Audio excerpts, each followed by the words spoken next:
Delphine Jubilard, des traces de sang relance l'enquête, des empreintes digitales recherchées. Depuis la disparition de Delphine Jubilard dans la nuit du 15 au 16 décembre 2020 à Canac-les-Mines, toutes les pistes semblent peu à peu s'effondrer. Toutes sauf une, les mystérieuses traces de sang retrouvées sur la couette où l'infirmière avait l'habitude de dormir. Les magistrats ont demandé une nouvelle analyse poussée de ces traces. Dans l'affaire concernant la disparition de Delphine Jubilard, le mystère des traces de sang retrouvées sur la couette de l'infirmière d'Albi continue de causer de nombreuses interrogations chez les enquêteurs.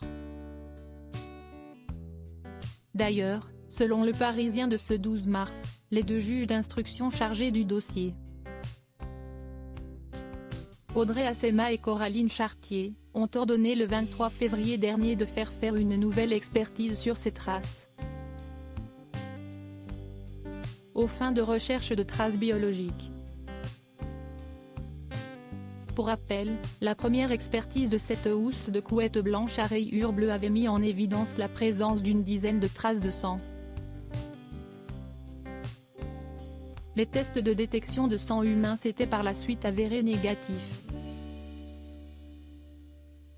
D'autres tests avaient été effectués sur une couette blanche qui avait permis de détecter 6 traces de sang. Celle-ci avait été également testée négativement au test de recherche du sang humain. Troublés par ces résultats, les enquêteurs avaient alors pensé qu'il s'agissait de potentielles traces laissées par les deux chiens du couple, qui possèdent un mâle et une femelle de race Shar-Pei. Mais les scientifiques doutent toujours de ces résultats et préfèrent ne privilégier aucune hypothèse. De plus, ces derniers avaient précisé que leurs tests de détection peuvent ne pas être significatifs compte tenu du fait que la couette et la housse de couette ont été lavées avant d'être saisies par les enquêteurs. Des explications contradictoires. En effet, à l'arrivée des gendarmes le 16 décembre 2020 à 4h50 du matin, Cédric Jubilard venait de lancer une machine pour laver cette couette. Appelé à s'expliquer sur les raisons qui l'ont poussé à lancer une machine en plein milieu de la nuit alors qu'il venait de constater la disparition de son épouse, le peintre plaquiste de 34 ans actuellement incarcéré à la prison de Toulouse cesse. S'était emmêlé les pinceaux prétextant d'abord qu'il était en train d'étendre sa machine au moment de l'arrivée des gendarmes.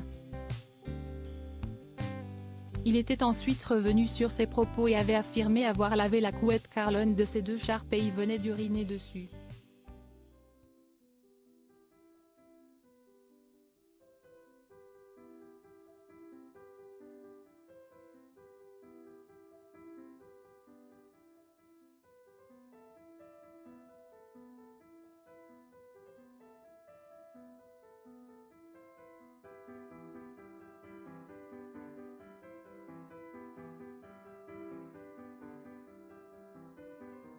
Demander une nouvelle analyse de ces traces ainsi qu'un relevé des empreintes génétiques associées afin de